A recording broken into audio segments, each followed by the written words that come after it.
Hi, welcome again to the School of Health Freedom. Guess what we're learning about today? Sanitation. You guys already know I'm very religious, right? So I go to church and I was asked at church to be ready to be the sanitation specialist at one point in time. What's the sanitation specialist? Well, I go through all the training. I realize, okay, we gotta have like clean environment, clean water, clean this, clean that. And when it all came down to it, I realized they put me in charge of poop. Yeah, poop. They wanted me to make sure that everybody would have a clean and sanitary area where we kept all bathroom germs and everything controlled and in its proper place, right? If you don't control this, if you don't create a space that is clean and sanitary, I'm sorry, the rest of what I'm teaching has no part, because I cannot help you heal fast enough when you're in filth. You just have to be clean. So let's look at this a little bit more today, and I've got a little skit to start with. So we'll come right back. Right. When you are out and about, when you're trying to create a place that is sanitary, remember that everybody that you meet, let's say you shake hands with somebody, you're like, thank you for coming today. There's a natural disaster and we're going to work together and let's set up some sanitation, right? Where were my hands just now? Well, let's see. Achoo! Oh, ew. What is that? Look, I just shook hands with her and I sneezed soon before. I was helping other people. Look at all that stuff. Check it out. I also put my hand on the railing. My goodness. And all over the doorknob. What is that? This is not a place that's sanitary. Lesson number 1. You already know this. Just go to the sink. Wash your hands as often as possible. Let me teach you about soap. Soap is a saponin. Saponins grab onto dirt and grime and carry it away. So if you actually do the whole A, B, C, D, E, F, G, H, I, J, K, L, M, N, O, P, Q, R, S, T, U, V, W, X, Y, Z, but you do it in time and it's 30 seconds, then you have given the soap time to carry away the grime. And then the water carries away the soap. Does that make sense? Okay, that's how this mechanism works. If you, on the other hand, were to use like a hand sanitizer, you pump straight onto your hands and it's like a 99% alcohol-based solution. And as you know, alcohol tends to kill bacteria like crazy. So when you pump that on your hands, you leave it on because then the bacteria is slowly being killed. Know what you're sanitizing with and know how to use it. Soap versus the hand sanitizer. Okay, imagine your whole world as you know it. This picture of a happy little home. We've got utilities, we've got the municipal support system, you've got water coming out. I just washed my hands in the sink, right? Like, what would that be like for a bunch of the world who doesn't have running water in their homes? What would it be like to not have a toilet that flushes? What would it be like not to have heat coming in or cold, air conditioning in the summertime? How are you going to live your life and carry on and do well without the extra help of all of the utilities at your home and the comforts that your home offers you, if you are blessed to have those things? Think about George Washington in Valley Forge. In 1777, here they are, they're troops. They all had to leave in this type of an army situation. Yeah, they have like tents and they have some of the things, but they didn't have much. They were fighting for our freedom and they had a government that was not supporting them. And so imagine what it would be like to just take everything you have, like a tent, and just leave. What would you take with you? What would you want to have? How would you create sanitation, first of all? There's many other things that you can prepare for. But sanitation needs to be first. So this is what happened when the warmer weather came. In Valley Forge, 1777, with the arrival of warmer weather in March, disease began to strike at the army. Over the next 3 months, influenza, typhus, typhoid, dysentery, all erupted within the encampment. Of the 2,000 men who died at Valley Forge, over 2/3 were killed by disease. These outbreaks were eventually contained through sanitation regulations, inoculations, and the work of surgeons. That's a lot of work to repair. Like I said, get sanitation right. Get that done first. Otherwise, everything else I teach you, I'm sorry, it's not strong enough to fight against the grime and filth that you will be in. In military situations like this, it is capital punishment to violate sanitation rules of conduct.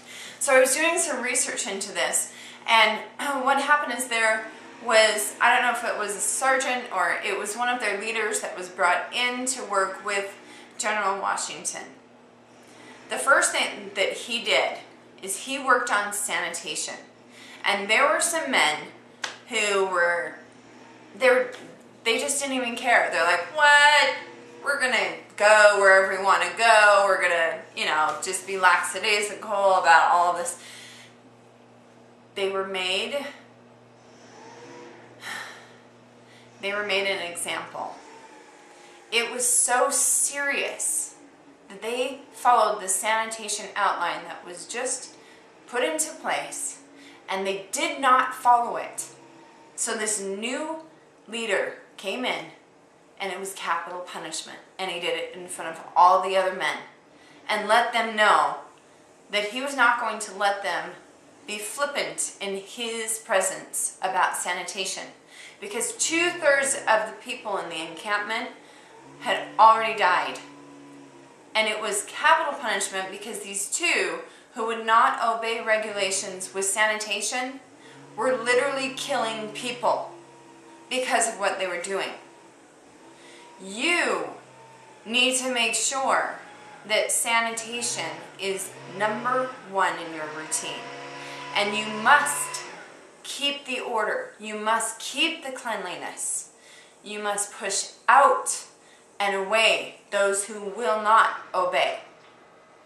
You have to maintain that.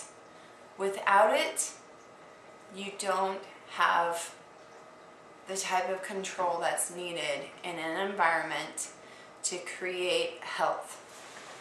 Okay. Neighbors must get this right. If your neighbor, and so here you are, if you are like stuck in your home, there's no utilities for a time, and neighbors go, oh well, I'm just going to keep flushing. And up here, I think we'll just go out in the yard. I think we'll just, whatever. Or somebody goes down to the lake nearby, if you have a lake nearby, and they're like, oh, it's a lake. Well, I'll just use that as a bathroom. Wasn't that where you're trying to purify your water from? Think about this. You have to think about it ahead of time. You have to get a program. You and your neighbors need to get this right, so educate them as well. You're welcome to show this to all your neighbors. Look at this. I don't know how well the video camera is getting this picture. Maybe we can get a close-up of it. But what we have is, this is a village, and it could be your neighborhood. It doesn't have to be in like a third world looking country. It can just be your home, and the utilities and things aren't working. Let's say there's a river nearby. Everybody goes, oh, let's go down to the river. They're playing and laughing in it, right? How clean are they? There's no chlorine in this water like the pool. These people are washing clothes. All is good. Like, water does wash away, and when you're using soap, what kind of soap are they using? Is it high in chemicals? Because that's what our industrial world has right now. I'm sure that in a more natural setting, they're making their own lye soaps and other things, but do you want to even drink some water that has a massive amount of lye concentrated in it? No, you don't. We already talked about what happens to people who drink lye. Your whole intestines get burned out because it's too basic. Remember, basic's the opposite of acidic. Okay, so she's getting water. What's that water going to be like? What's she going to do with it next? Is she going to drink it without sanitizing it or purifying it? She's doing something here, maybe gathering water.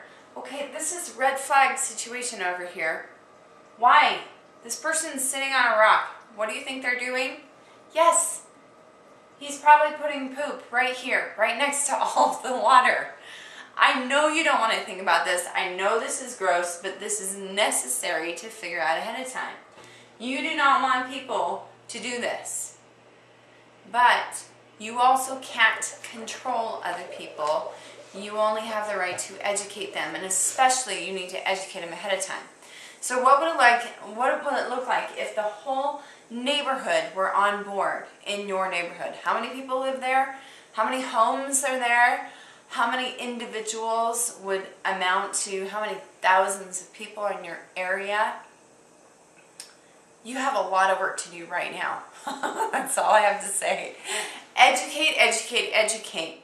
And if you can get these people on board, if you can teach them the specific things that need to happen to create sanitation, that would be the ideal world, because then your whole community, in a time where, utilities are not available, the whole community's on board.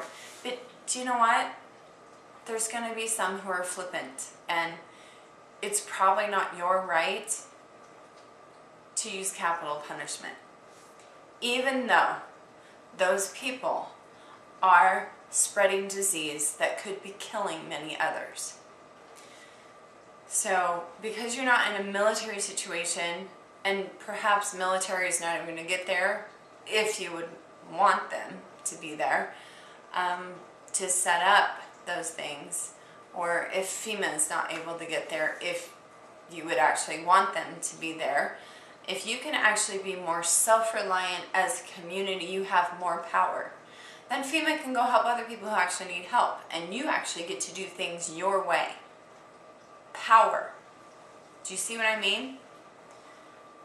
They'll come, they'll check on us, they'll help us, I'm sure, and then they can go and help others. The more prepared we are, the more self-reliant we are together, the more power we have. That is as far as I'm going to go with that.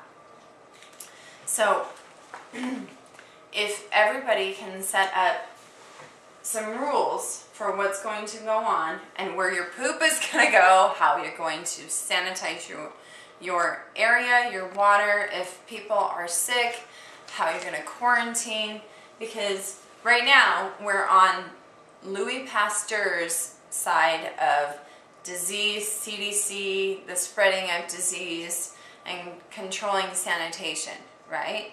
Faith healing is a whole nother realm, and they can be used together, but we are entering, what do you do according to Louis Pasteur's contagious model of disease. So there's lots of things, there's lots of bugs and things like that will probably come. You need to control the critters that would come into your yard. Do you think that if you get a nice little hole in your backyard and you designate it for that area to be a toilet, do you think some critters are going to come? You betcha. They are. And then you've got other sanitation issues, because these little creepy crawlers get in there, and then their little feet are just as unsanitary as the handshake that I just showed you, okay? Because those creepy crawlers have, guess what, all over their bodies. Are you going to give each one a bath? I don't think you're going to be able to do those things very well. So let's learn how to set this up. The easiest way to teach all of your neighbors is honestly to show the Safe Harbor Alliance videos. They're the best ones that I found out there on sanitation. You may know of a better one, but Jim Phillips is world renowned for his cold weather professional knowledge and experience, but also for sanitation.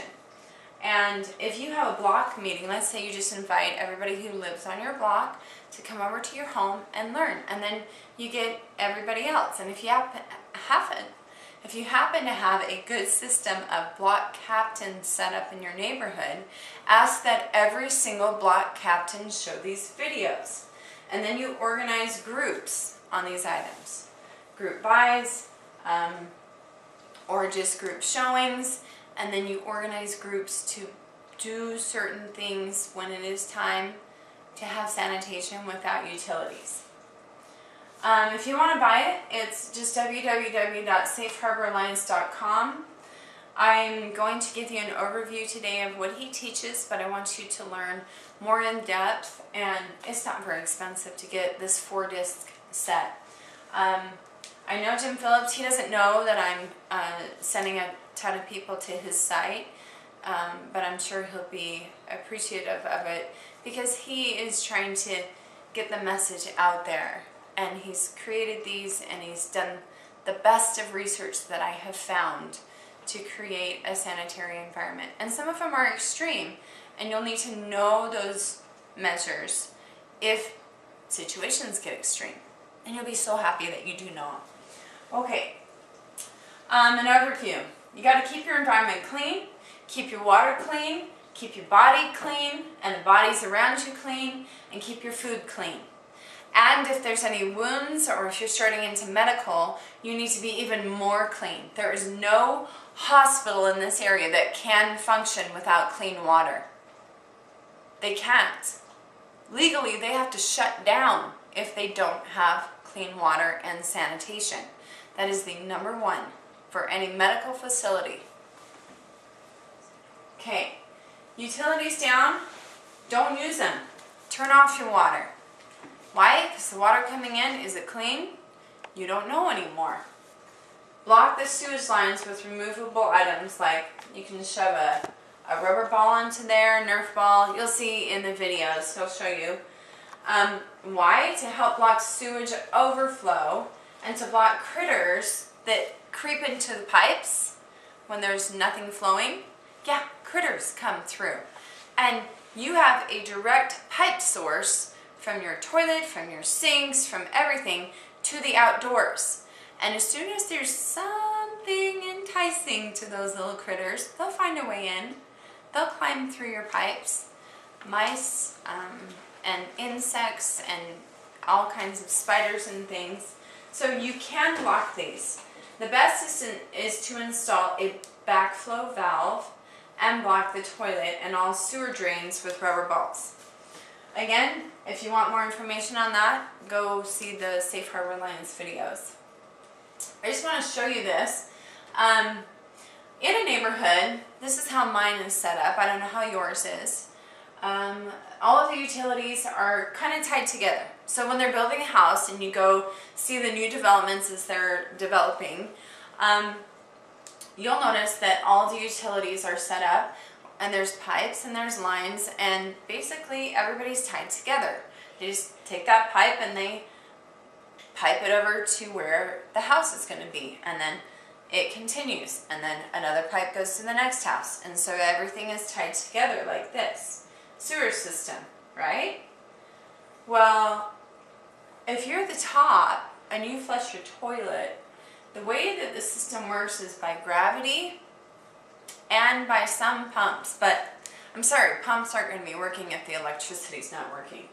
And so your sewer system is always built to work by gravity, and the direction of water drainage is the direction of the sewer system. And so if you're up here and you flush your toilet, then this person flushes their toilet, you're at the bottom? What could happen? Oh my goodness. This has happened in many situations. Can you see this?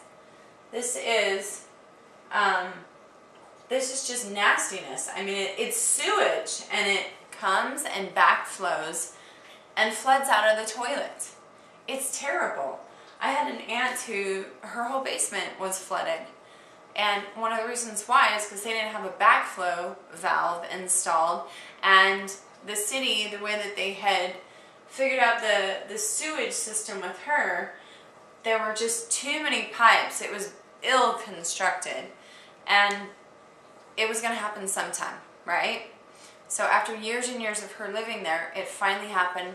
Backflow, her whole basement was flooded, and in that situation, I would just want to sell the house and go move somewhere else. But they had to go through a massive overhaul of cleaning the basement, and food storage and clothes and furniture had to be thrown out. You just can't even control the amount of bacteria that springs up from that. So you need to take some measures ahead of time, and if you can get a backflow valve into there, that is really wise. Because then the backflow valve will make it so, this sounds cruel, but if you're the one who would be backflowing here, your backflow valve would go, nope, not coming in, not today, and it goes to the next house. So that everybody else below you has to deal with it who doesn't have a backflow valve. Make sense?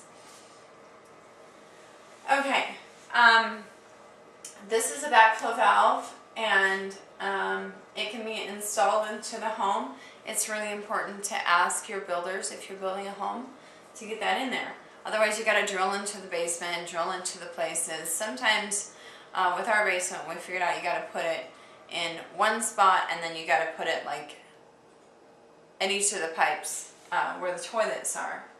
And it does need to be replaced, so you have to put it in a place where it's replaceable. I think it was like every 15 years or so. So backflow valve device. If you don't have that, there's some other things you can do.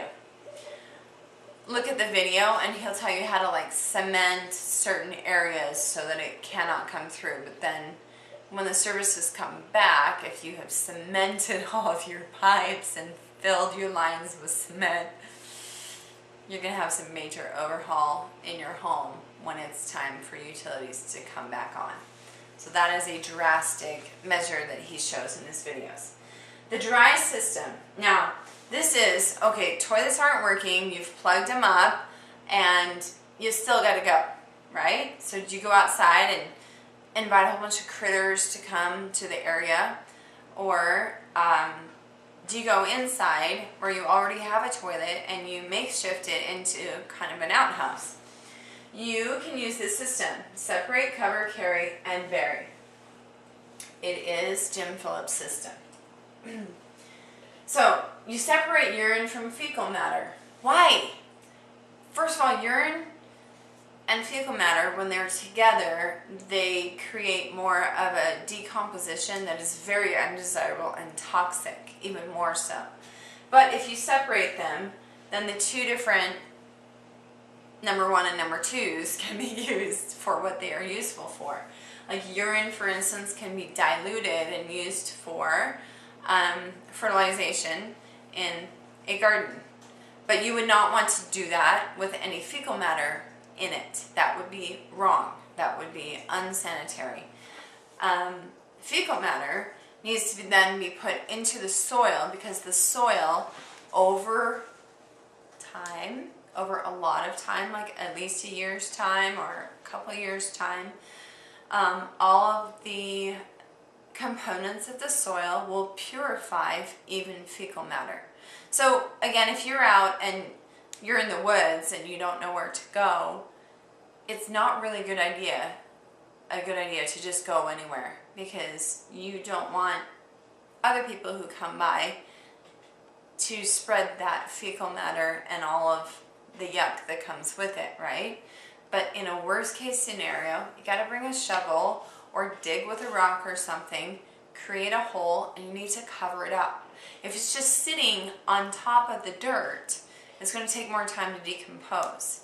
And you're going to invite critters, dogs, and whatever to spread it before it's been purified. You need to cover fecal matter. Urine separators for women. You can buy these online. They're not very much money. Women, you do need a urine separator. With men, they are built in to have urine separators. So women, you just need to use those and then put the urine into some kind of container that's specified. And then urinals for men. It's important to have both, because you can't do number 1 and number 2 in the same place if you are going to separate the two. Learn more about it from Jim Phillips. So why? Urine can be converted to things that are useful like fertilizer. Fecal matter is dangerous and must be purified by the soil and put away from human contact and animal contact and critter contact. So dispose of fecal matter properly because, do you remember that picture? Here, let's go back really quick. Okay, this picture. If you do this wrong, like for instance, this guy right here, what he's doing is contaminating with a lot of things. Here are some of those things. Things that are found in water when it's not sanitary. These kinds of parasites. They are absolutely disgusting and they rob you of life. They do nasty things to your skin, to your digestive tract. They can go anywhere in your body. This is a tapeworm. This is another kind. These are called helminths, which means that they're more worms than anything. And they will line the intestinal tract. They'll make holes. They'll drill through. They'll start drilling into the perineum and start going into the other organs. Some of them, like hookworms, start right here in the toes. And that's just if you go barefoot and you happen to walk right over the spot where Mr. So-and-so went poo earlier. Some of these, this particular one, the Dracunculus medensis, you get the point, right? This is the one where they tend to take popsicle sticks and just roll them to pull it out. And the World Health Organization, that's what they do for deworming. This looks like a hookworm mouth. There's a few different kinds of parasites that do this. And these are teeth. These teeth will latch right into the intestinal wall or whatever it gets a hold of, and it literally sucks your blood like a vampire. They just, if you have issues with keeping your red blood cell count up, or low iron issues, for instance, a lot of times it's these little suckers right here that are pulling life out of you, and they're reaping the benefit of all of your nutrition and not you. So here's the cycle right here. What happens is they'll get into you, and then they just grow bigger and bigger and bigger until they're full adults, and then they start having babies, and the cycle starts over and over and over. So if you don't dispose of fecal matter properly and it gets into your water and it looks like this background, you may get some of these critters in it, and then you have a whole world of health problems that have to be dealt with. Okay, cover it up. So set up a stationary toilet with garbage bags. Cover the toilet when not using it. Has to have a cover. So if your toilet, the throne, right, already has a cover on it, and you could block it up so that no water is coming in, and you make it all dry, and then you line it with a huge garbage bag, the kind of garbage bags that you have set aside that are strong, so that when you carry it, it doesn't bust and put fecal matter, and you're going to be using sawdust, so it doesn't put all of that yuck and grime in your home. You've got to find a way to carry it. So you line your toilet, and then cardboard. You can stick an extra piece of cardboard into the toilet because there's some spaces between the lids. You just don't want the smell, and you don't want other things to attract more little critters. And you also don't want to have to go into a bathroom where, you know, it's like so staunch that you don't want to be in there. So sawdust can be put in there to mix in. It's a good idea to collect sawdust now. Some people use things like kitty litter, but if you use sawdust, it's a natural product, and you can go bury it outside, and it's mixed with the fecal matter. It's done its job just like kitty litter has, but it doesn't have the chemicals and things in it. And it can, over a couple years of purification in the soil, then be a fertile area of soil that can then come out and fertilize a garden. Okay, use very strong garbage bags. Can't stress that one enough. Store those up and make a safe pathway for carrying. Also, put it in a box, just in case. You do not want to drop this in the house, because then the amount of bleach and other sanitation resources you have to use to sanitize all the way up the walls and everything else in that room, to atomic bomb cleanse that room, is phenomenal. You don't want to use those resources. So figure this part out ahead of time. Then go find a place to bury it. It has to be a specific place. He suggests that you dig way down deep, super, super deep, and that you have the hole dug ahead of time, so like if it's in the winter and it's frozen ground, you're still able to get way down in there. No human should be able to contact it. Keep away from your garden and traffic. Dig super deep. Bury the fecal matter in the soil, and the soil will purify it over time, over years. Okay?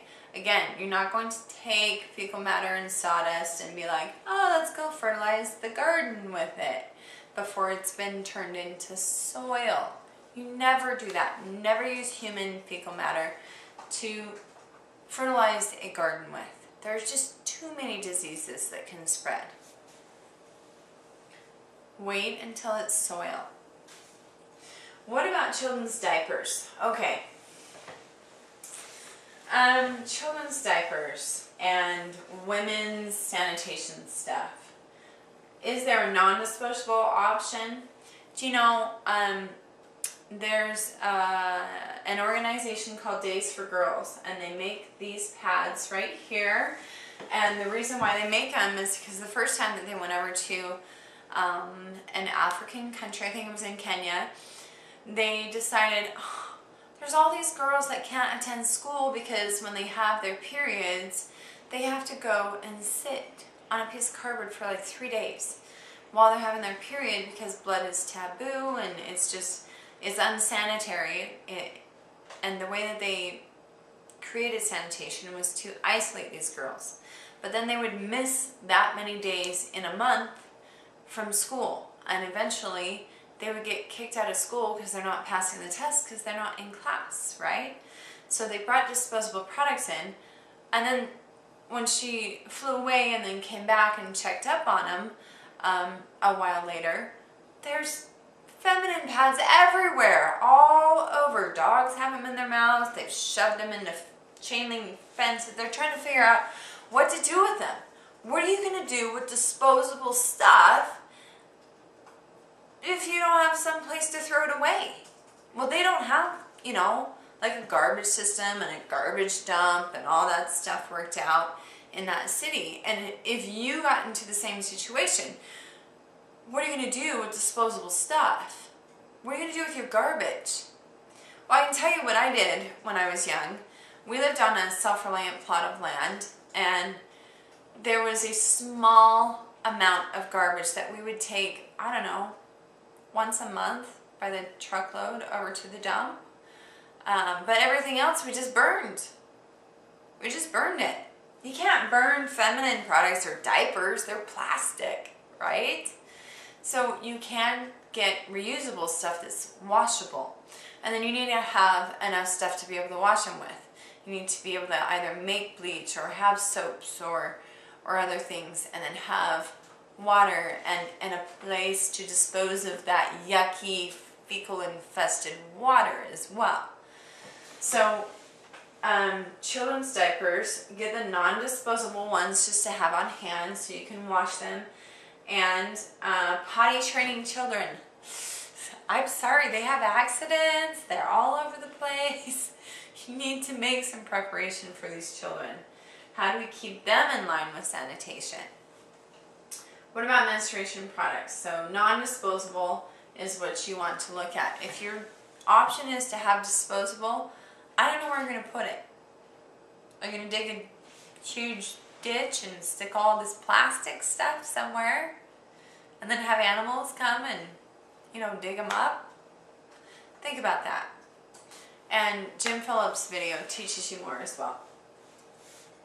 So, non-disposable for women. Here's an option. These are the pads. These are really cool because they're like tampons, but it's a little catch cup. And I believe they call them moon cups or diva cups. You can get these at health food stores. I think they're even at Walmart at this point in time. Disposable diapers and lots of little cloths. And it's a good idea to have, you can either tie kerchiefs around babies or have lots of bibs. Just think of all the things that you need to keep everybody clean, because you don't want someone to be a cesspool for flies to want to come. Especially a cute baby with food all over their face, right? Okay, garbage. How do you dispose of it? How do you reduce it? What did people do before garbage utilities came around and carried away our garbage? What's your plan? You need to have one. Okay, water purification is going to be the next one.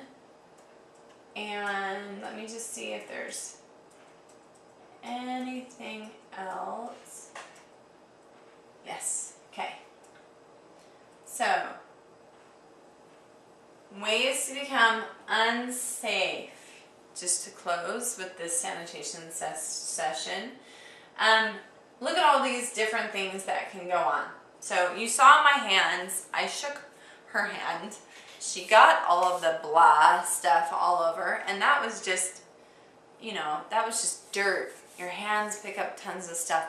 Underneath your nails, yeah, under your nails is nasty.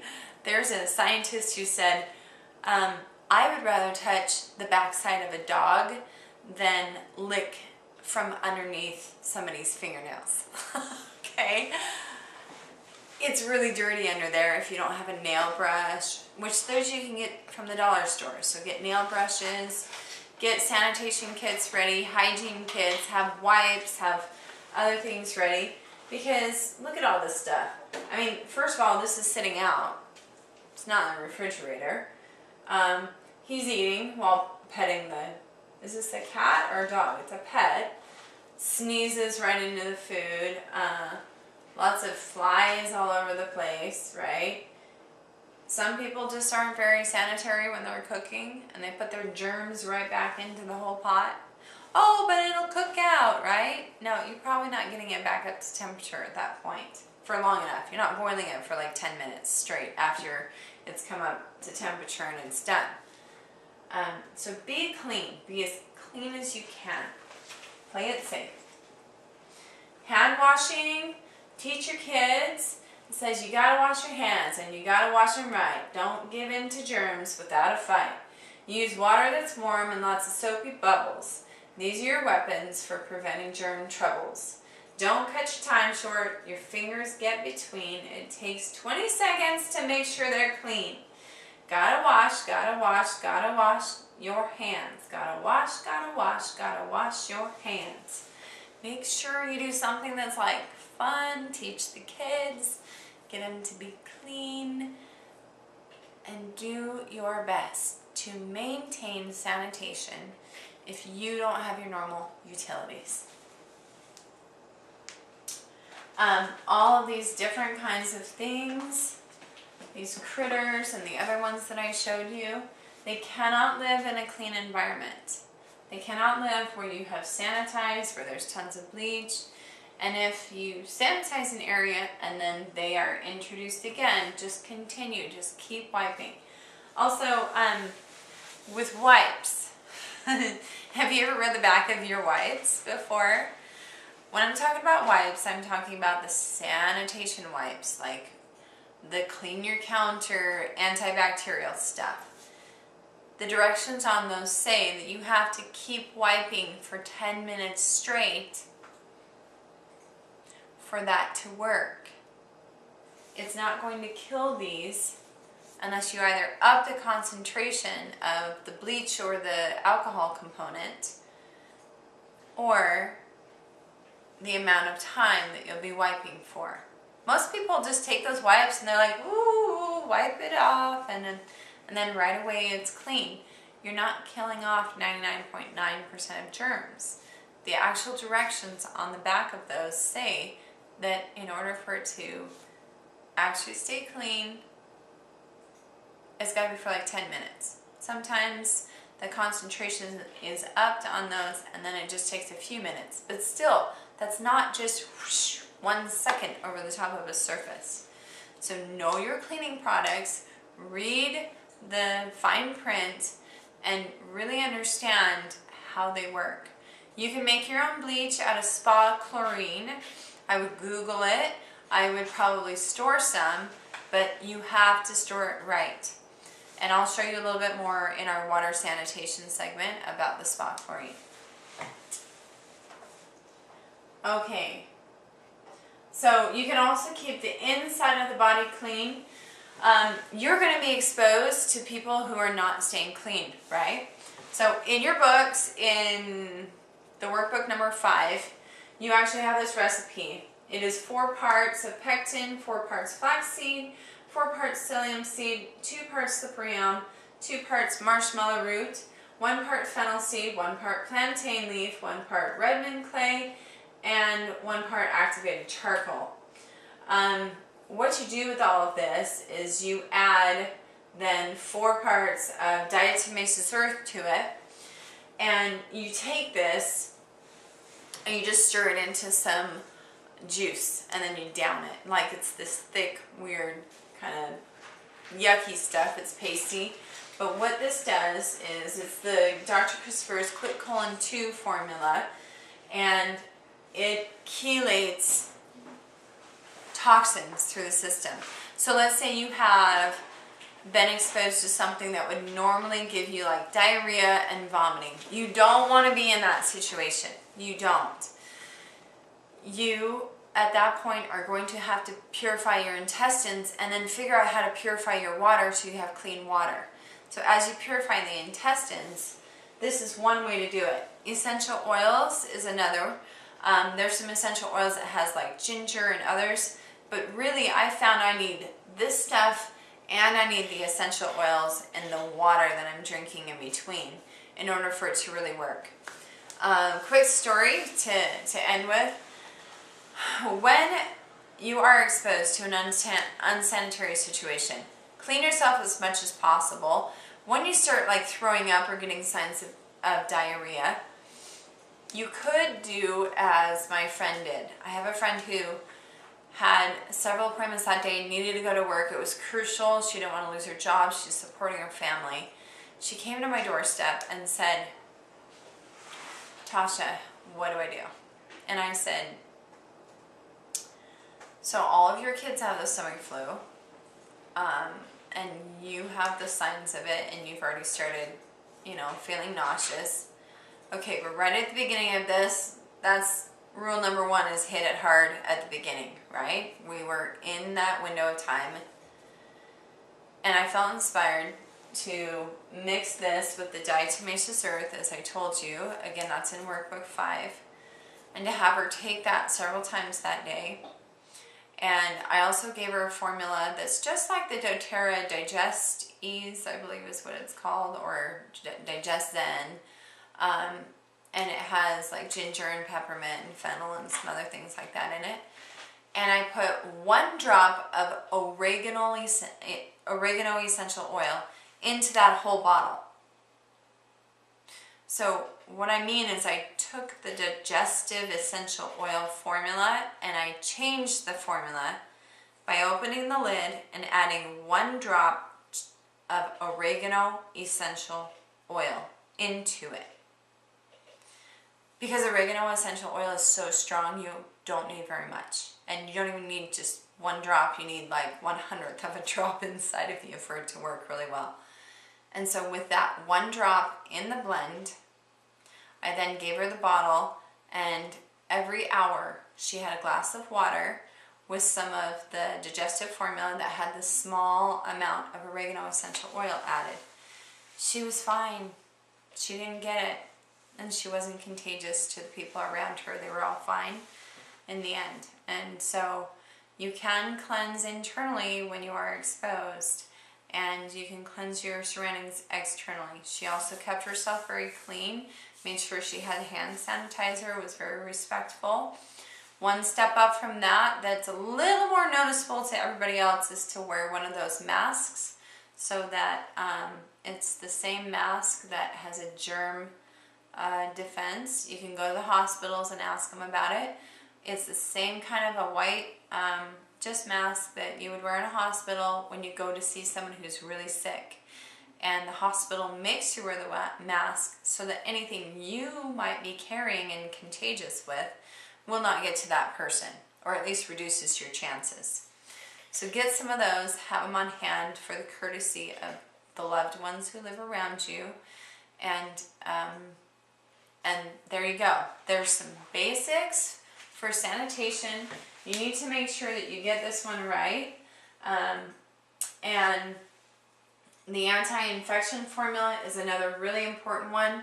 Once you do get an infection, you need to start this formula immediately. Your book has a recipe. It's 4 parts plantain, 4 parts black walnut leaf, 4 parts golden seal, 2 parts bugleweed herb, 1 part marshmallow root, and 1 part lobelia.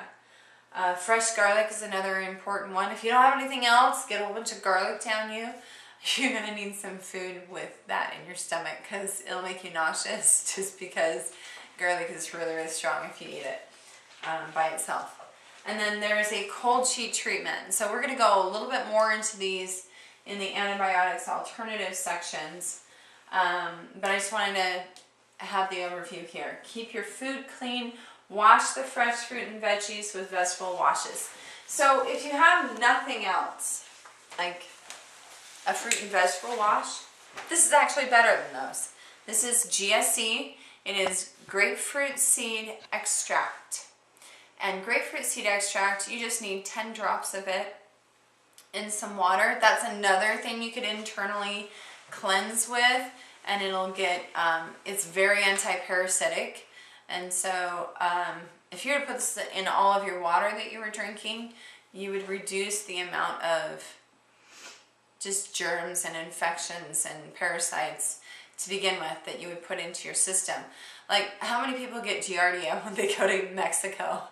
People are starting to learn that if they travel with a small travel size of this and they put this into their water when they're in Mexico, they don't tend to get Giardia.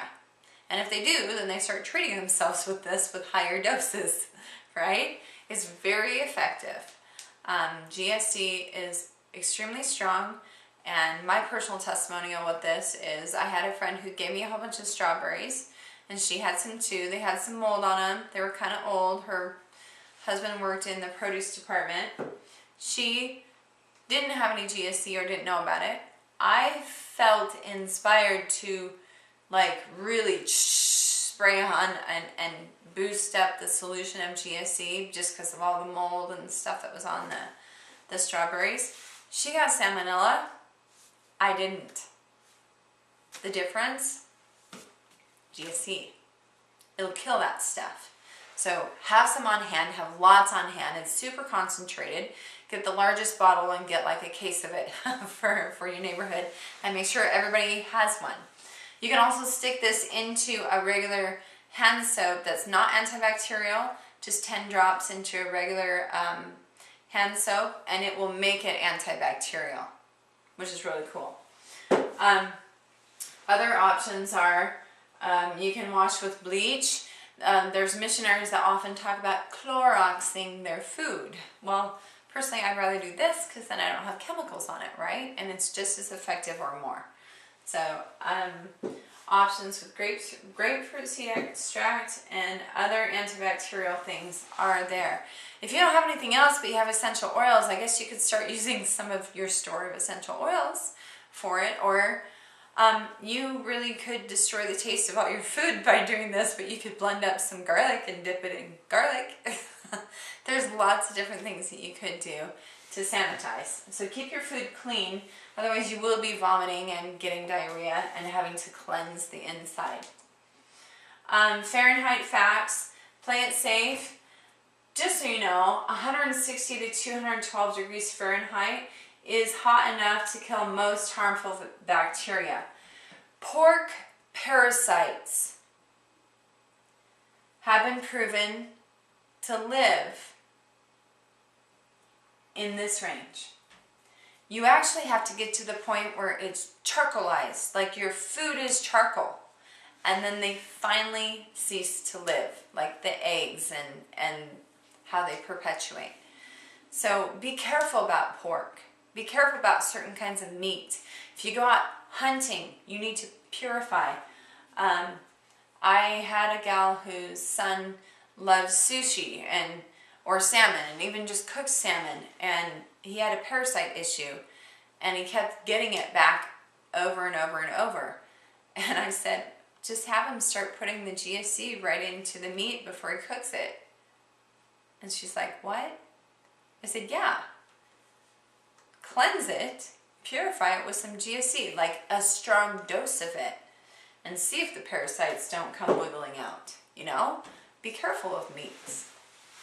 140 to 160 is hot enough to prevent most harmful bacteria from growing. So here's the point. 160 is what it needs to get up to kill it. And then you'll notice restaurants have to keep food that's already prepared between 140 and 160 so that harmful bacteria then doesn't regrow. But it's got to get up here first, right? Temperature danger zone is 40 degrees to 140 degrees because it's like party time for all the little critters, right? That's the perfect environment. It's like going to the beach in California. They love it. Refrigerator temperatures need to be between 32, which is just above freezing, right, to 40 degrees. This will slow down bacteria growth, and they will still grow, but extremely slow. You'll even notice that yeasts and fermentations that you're trying to use, like wild yeast, for instance, or growing probiotics, things like that, that are good bacteria, they will slow down when you refrigerate them, which is why we do. Freezer temperatures, 20 degrees, 0 degrees. Many harmful bacteria can live, but they just won't grow until they're not frozen anymore. It's kind of like those fish that you can freeze and then you thaw them out and they start swimming again. That's what bacteria do. So that's another reason why it's important not to take meat and throw it into the freezer, thaw it out, let it, be in California for a little while, grow a whole bunch of bacteria, and then freeze it again, and then pull it out, and freeze it again, and pull it out, because you're going to end up with a massive amount of bacteria by the time it's thawed and you're eating it that last time. So keep your food safe. Also keep meats and contaminations away from your fresh vegetables and things, because it's really hard to sanitize those once you have cross-contaminated. Leftovers. What are you going to do if you don't have a fridge? Keep food in correct temperatures. Keep sprouts and gardening produce and things clean. By the way, sprouts, you're probably going to want to sprout. I hope I can convince you that you want to, and grow wheatgrass and stuff like that. You need some of this to make sure that salmonella and the other toxins and things don't grow in it. So thank you very much. That's our sanitation segment, and I'll come back to you with water purification next.